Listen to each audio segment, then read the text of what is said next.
I guess. Well, obviously, there's been a whole thing. I think Watchmen was one of the most recent ones I picked up because the movie was coming out. I didn't want to be the guy who hated, so I had to just watch the movie, whatever it was. So I thought, all right, Watchmen's one of these standalone, start to finish ones I can read. That's kind of what's always put me off comic books. Not I guess, the continuation. Just like where Marvel, DC, whatever. Like it's one of those things you either understand it or you don't. And it's like, what can I read? Is there a first one, and I can read it in order to the last one? Well, not really, because there's all this multi-universe, and then restart the canon over again. And there's like 14 Spider-Man titles at any time. You don't know what.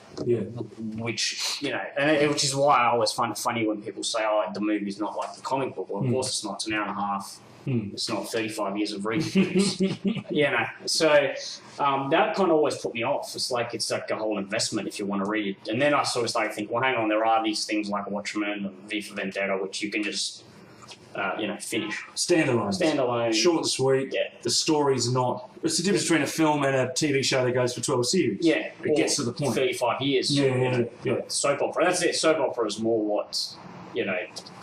related comic books are, and nothing really happens. No, he's coming back. The other thing is, you pick up a comic book and there's 3 pages, a few ad pages. So that I never wanted to be the guy who had to go to every week. So that's kind of how it got sort of started. I mean, I used to read, and I've got some here now, like Asterix and things like that when I was a kid. So it's not like the comic book medium was a new. It's just that it's more. You were aware that people were drawing things. That weren't photographs. Good, man. That's excellent. Little speech bubbles. So that's probably what it was. So a few years ago I started actively reading, comics. But saying that, most of my reading before that, I felt like I was doing my homework. I was reading classical literature and all this stuff that I didn't understand. But you were big on Ayn Rand. When we met, well, maybe not big on, but that was one of the ones you were reading. Yeah. But I knew that was my homework. It's like, you got to read all the source material kind of thing. So whether it's Ayn Rand, and that's probably even a modern classic, reading fucking Homer and all of that stuff, getting an appreciation of where all these, standard structures. Because a lot of people who read these things believe Stan Lee created, this is the first. I mean, fair enough, he's in his pajamas bitten by a spider. That may or may not have ever happened in history, but... So I guess that was all my reading up to that point was more like doing the homework. Then I'll go and read the sort of pulp stuff, I guess. It's about being a little bit sort of unfair there, but that was... So I kind of felt like I've only started reading comic books now because I feel like, okay... I've read Frankenstein, I've read,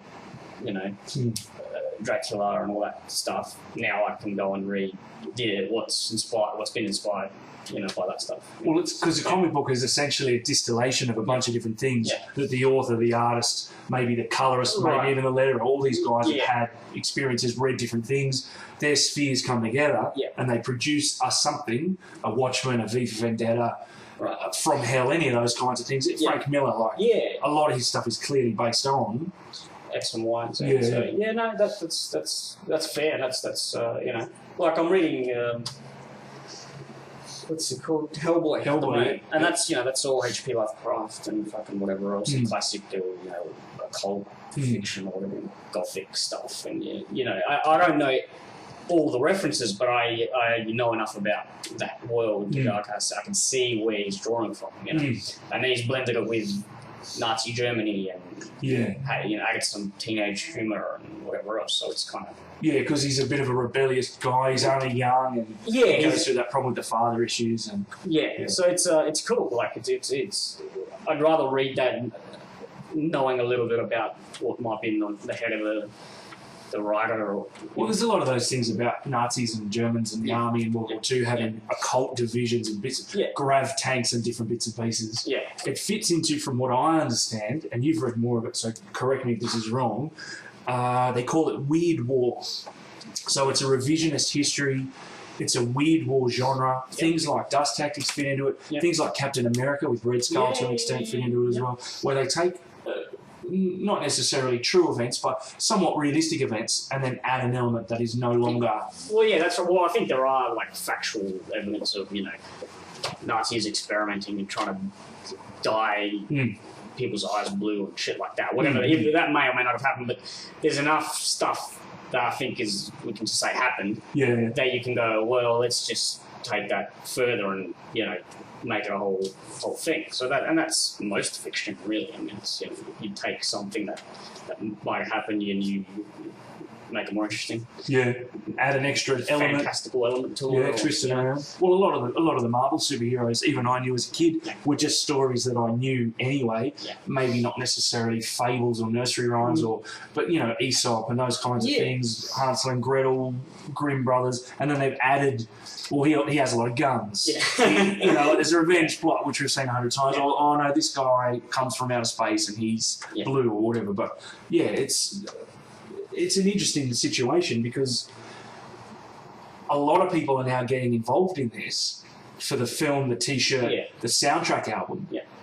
But I'm not seeing retailers stocked to the gills with people buying standalone things like yourself, to my understanding. A lot of people seem to be, when I speak to guys selling stuff, a lot of people seem to be, they're getting into Iron Man, the monthly type of thing. Maybe that's maybe that's good. I can't speak to it. I've only even then I've only just started dabbling in the actual Marvel/DC stuff, and even then I'm trying to find things that can be considered standalone. Like I read X-Men Raw is the thing I liked the most as a kid without comic books involved, like the animated series and all that. I liked. There was just something there that I liked. It was they weren't traditional superheroes. They had powers, and you as a kid you're like, well, that's really cool. But then their life sucks for some reason, because they're being, Well, they're marginalised. Yeah, they're marginalised. So there was always just something, even in just the animated series, that actually I liked. So even now, I don't want to go and read 40 years worth of X-Men reincarnations or whatever it is, So I was just looking for standalone stories that either this is what the movie was based on, these three are where they got the idea for the story of the Wolverine movie or whatever. I've sort of been reading a bit of that. But I can't see myself becoming the Iron Man post-movie. Well, he's very much a second string character, isn't he? Is that from most second rate? He's not Wolverine, X-Men. Even the Punisher was like not cult, but he was a little bit left of what they were going for, and then he became more interesting because I think people got tired of underpants on the outside or whatever. But Iron Man just all of a sudden, because the movie, I quite like the movie. I think the movie's pretty good. I think it's well put together. But the books about Iron Man beforehand were very much flying suit, bad guys, nothing really ever happened. It's funny because I can't guarantee this or anything, but my understanding is, say the Hulk, right? So Ang Lee makes this movie. And it's not considered very good. And I agree with that. But it's, from my understanding, very much what the comic books were. It's some guy fucking around with gamma rays, experimenting a lot, blah blah blah. It's. I don't really want to read that, And I think the Northern movie's better because, as a film, just as an action movie, because they go, you know what, this guy fucked around with gamma rays. We all know it. Here's a story. Well, they're kind of standing on the shoulders of everyone knowing the popular culture references or whatever, totally, without having to retell it, because that is actually quite fucking boring. So if Iron Man, I don't know what the comic books are about, but if they're about some guy dicking around in his workshop or whatever it might be, or having daddy issues or not, I don't even, then maybe they're not that interesting. And the movie works because they took that element through Robert Downey Jr. and there being Robert Downey Jr. And Yeah, well, you get the 30 years, you chuck it into a grinder, and what comes out at the end is an hour and a half, like you said, very tight, very well put together, well constructed, well thought out. There's 100 guys working on it. It's not changing artists, changing writers, potentially with some of these things changing companies as well. Bought, sold. I mean, Iron Man obviously not, but other things, you know. And then they're not reflecting the mood of the decade or the year. It's just we want to get bums on seats to sell tickets to a film. We're going to make it the most interesting we can. Whereas Iron Man in the, like, what was it, 70s? Late 70s, I think he came out. It was well early, the Avengers. 80s, definitely, obviously, 90s, yes. Was just, they seemed to try and shoehorn in elements of real world bits, like this is what's going on currently. This is the mood about X, Y, Z, and whatever example you want to put in. And those things tend to be reflected because they try to be a reflection of what's going on. Comic books, you know, ones that I'm not a massive fan of, try and have a huge grounding in our real world, even if it's a real story that is a possible story. I don't really like ones that sort of just take from things that are actually going on, because I just read a history book. They're too. The ground is not the right word, but I hear what you're saying. Like, I'm not 100% on point there, but you know, I'm sort of trying to get at. Like, The Watchmen was interesting because it was a superhero book made up of superheroes who all had massive fucking problems. They were all whining and carrying on. And there was one dude who was going to save the whole thing, and he turned out to be a nutbag, and he fucked off, and you know, like it just. I know. It was the actual real, like the superhero was just that he almost too big. It's like what would really happen if Superman saw the planet. He'd go, well, fuck this. These people are fucked. Next, moving on. They sort of went with that game. But I like Watchmen for that sort of reason. It's just an alternate reality. What if scenario? No, we need a superhero in this world because we don't know what we're doing or whatever. And it's kind of like Lord of the Flies in a sense, where what would really happen if a whole bunch of school kids ended up on an island? It wouldn't be this. It's not like The Simpsons without coconut radios and coconut Nintendos and shit. It's like, what would really happen? Well, it all goes pear-shaped and they fucking kill each other with rocks. Watchmen's kind of like that. What would really happen if a massive blue dude came out and was, you know... there was this team of vigilante guys with masks on, you know, and there's, you know... female characters wearing, you know, skimpy clothes. And there's no, there's no consequence. Oh, well, the guy's trying to rape her, you know, because he can get away with things. Well, you know, and that's by the by, but I like that reality. And I guess, what's his name? Mark Miller or Mark Millar, however you say it. The kick-ass and all that. His stuff is a bit more comical, like a bit more extreme and a bit more graphic, but you kind of feel like that's his angle. It's like, well, your superhero is just still going to be a dude. Now he's in a position where he's got power, so he's corrupted. Like Wanted, I find, like that. I mean, these guys are running around doing all sorts of bad shit. Okay. Well, I haven't read Wanted, and you've mentioned it a couple of times in the past to me conversations, but I did finish Kick-Ass yesterday, and I thought it was all right. I much preferred the movie version, like the ending's different and there's different reasons. I actually think that the movie, if I had have read it first before seeing the film, and I didn't, hands up, I think the movie was almost the worst thing that happened to the book, because it kind of took a lot of the... It's like, well, I've seen all this page played out with, you know, some of the great actors at the time, such as Nicolas Cage, for example, who does the job that he needs in that movie. Whatever. No, I think you're spot on. The movie is better than the comic with Kick-Ass, because it's the kind of story works better in the movie with banter and funny bits of editing and whatever else. The comic was the... almost say it's the fucking storyboards or something, you know? You're spot on, because so many of those scenes are obviously very, very similar. I found that the hit girl in the comic book wasn't really ever drawn very dynamically. She was always quite static, and even when she's kicking ass and flying out, she's very much standing, you know, I'm trying to imitate... Like a 2D drawing. Like a cartoon would look. Yeah, but you know what I'm trying to say. I mean, obviously the film hit pretty hard. It was swearing and violence and blood and stuff. In this age of PG M-rated films, it was MA. It came out. Was Kick-Ass serialised, or was it just a standalone thing? Because it is broken up into 6 or 7 parts. I guess it was released. Yeah, as a serialised thing. I'm not. Yeah, fair enough. I don't really You're know. picking these things up after the fact. The fact that there's a sequel and there's an in-betweener. Yeah. That's as much as I know, but I assume they got released 3 pages at a time as part of some bigger magazine.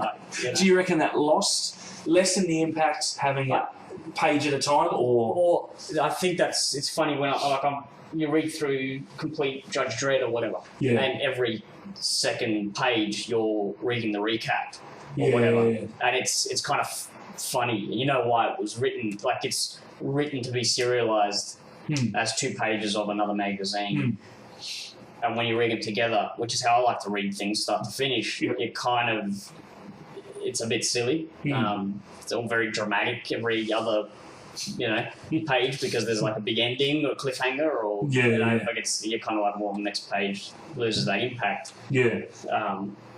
So especially when they show you coming next month and it's got the cover and everyone's fine again. Is he going to die? And he's like, no, he's kicked everyone's ass.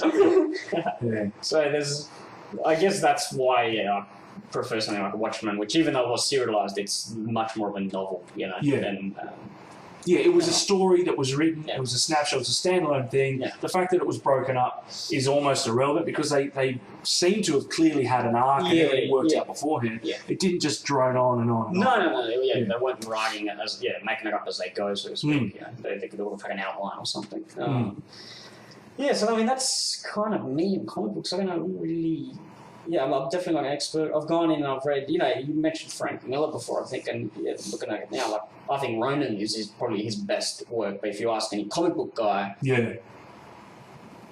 I assume they've read it, but, I don't hear much about it. Well, it's seminal, isn't it? Is it one of those ones that gets moved from comic book to seminal graphic novel? Yeah, I guess, that's probably it, but, it's almost the generic, when there's a culture, there's just the generic. You look at the top 10 comic books of all time, and it's the fucking Batman, Dark Knight Returns. Just generically number one. I appreciate that it's good, and it is a good book, and it revitalized the whole fucking thing or whatever. But is it the best piece of fiction? I know in that genre? I don't know. Maybe not.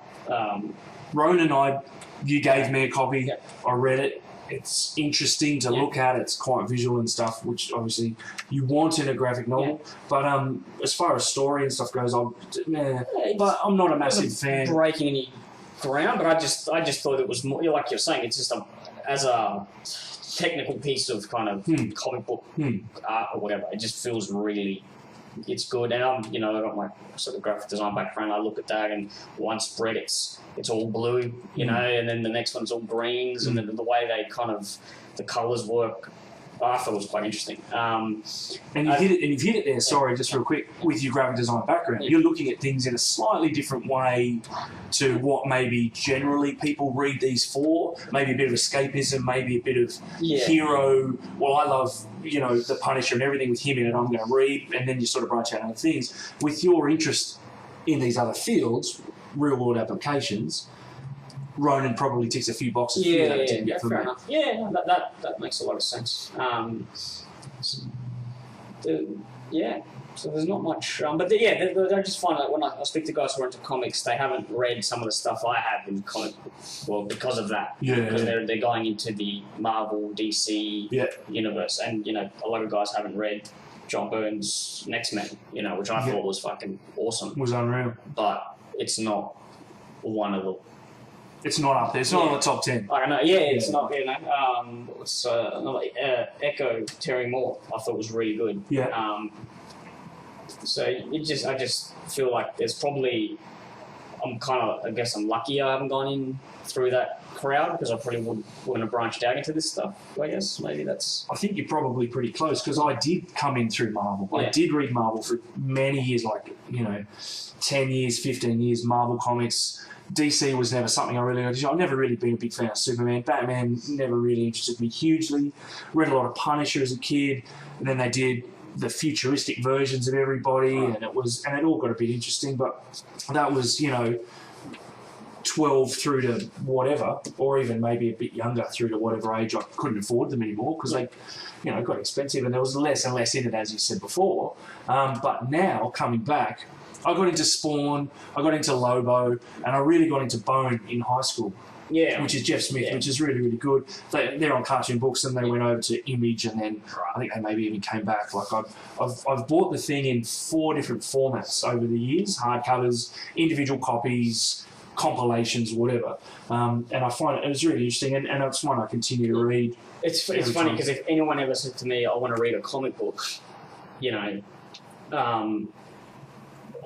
Bone or Mouse is what I'd be handing them. Mouse is hectic. Yeah, but you've got both ends of the spectrum there. But stylistically and the fact that it's a story that you want to just read and you forget.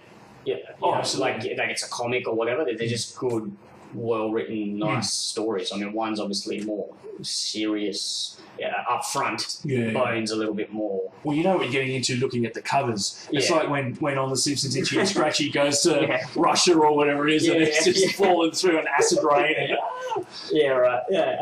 But just in terms of not having anything to do with the comic book world, I think people that are reading these Iron Man comics because they watched the movie, let's see them in a year's time as to whether they give a shit about that medium anymore. Maybe they will, but it's got a bit of a blast radius, and everyone sort of goes, "Oh, Iron Man," and then maybe they move on to other things. But these ones in your collection, which I'm still looking at, and maybe even a couple in mine that I've bought recently, are very much on the fringe. They're not comic books.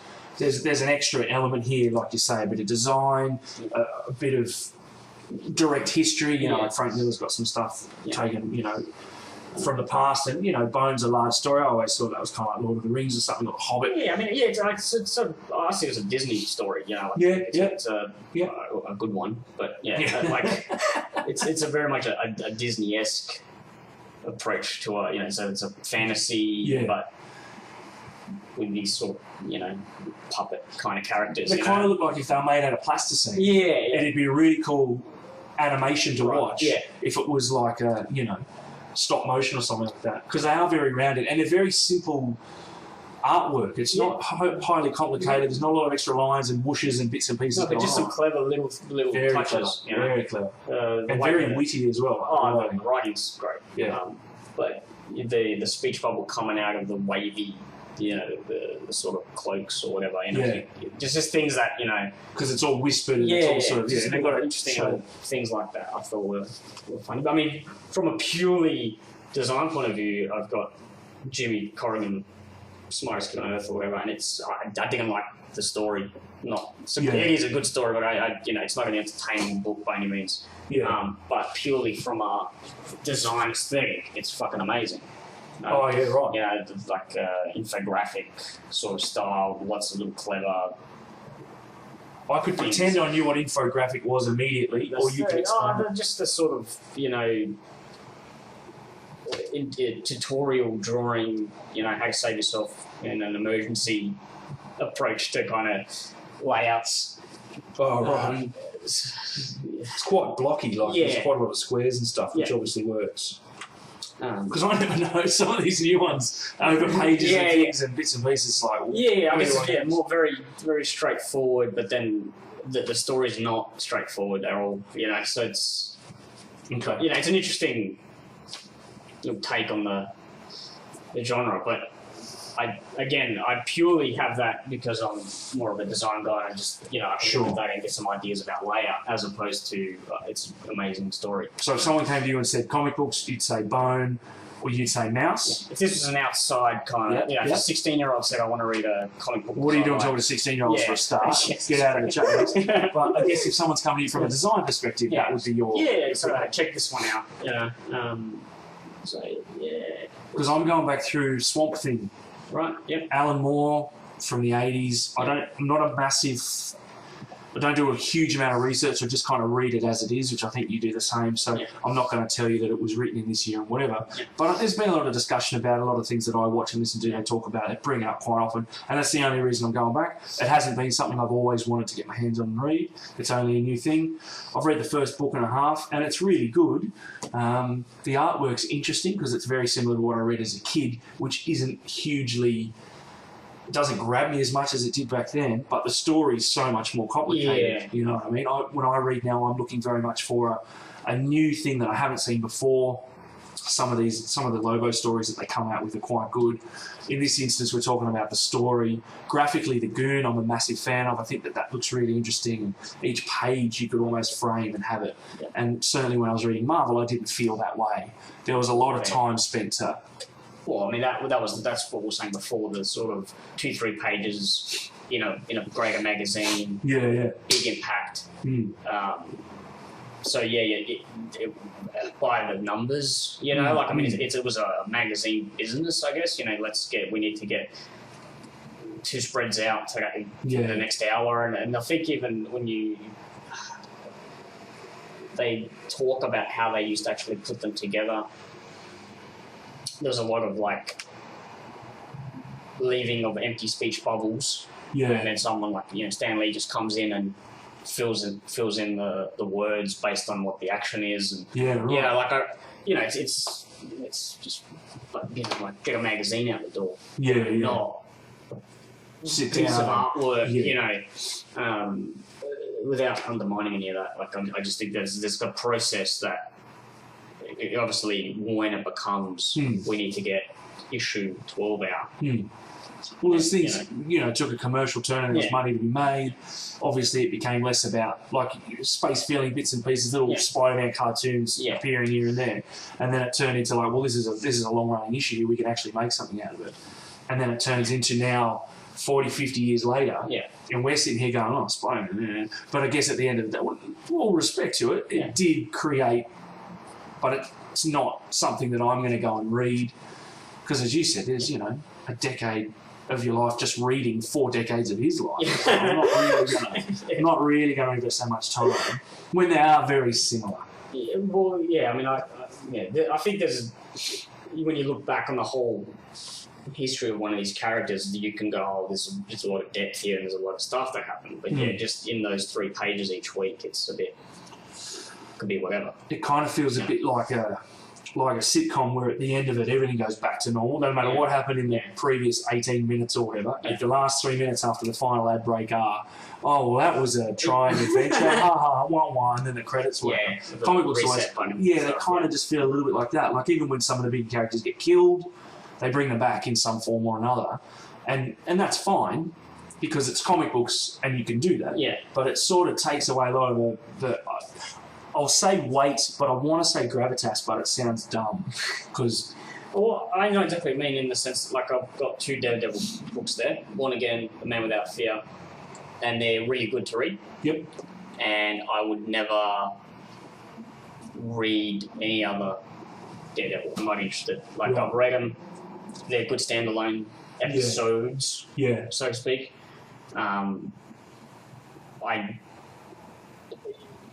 It would undermine it, I think, what you're saying. Like, how much shit can someone go through, right? Like this is a big thing, and they deal with it. But every other week, now he's a different bad guy, and and it just goes on forever.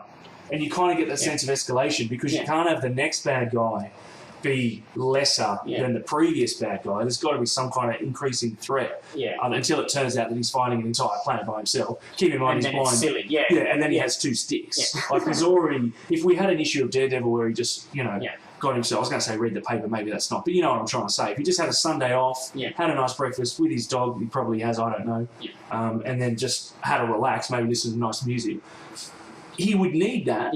Obviously, it's not going to sell a lot of issues. So you need to have 14... Devastrons from the planet coming out and absolutely cause trouble. And that's where I lose a bit of where the Watchmen really has that focus on. This guy goes home. Sopranos isn't a story about the mob, like that kind of thing. He goes home. Yeah, it's not a superhero book. Issues, There's problems at home. No, and I think that's what. Yeah, well, I guess that's what I'm drawn to more. Drawn to. I like that. That's very good.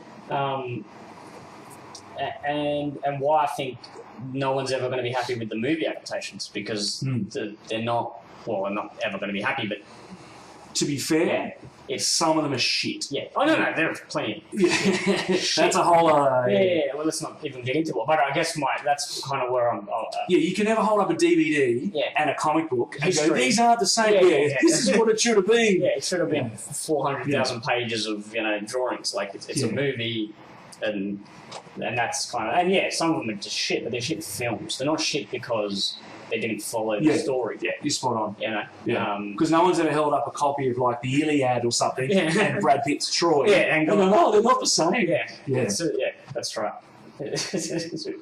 So that's whatever we were talking about, I guess. That's comic books for you. All right. So from you, Bone. I'd also recommend Bone. Mouse.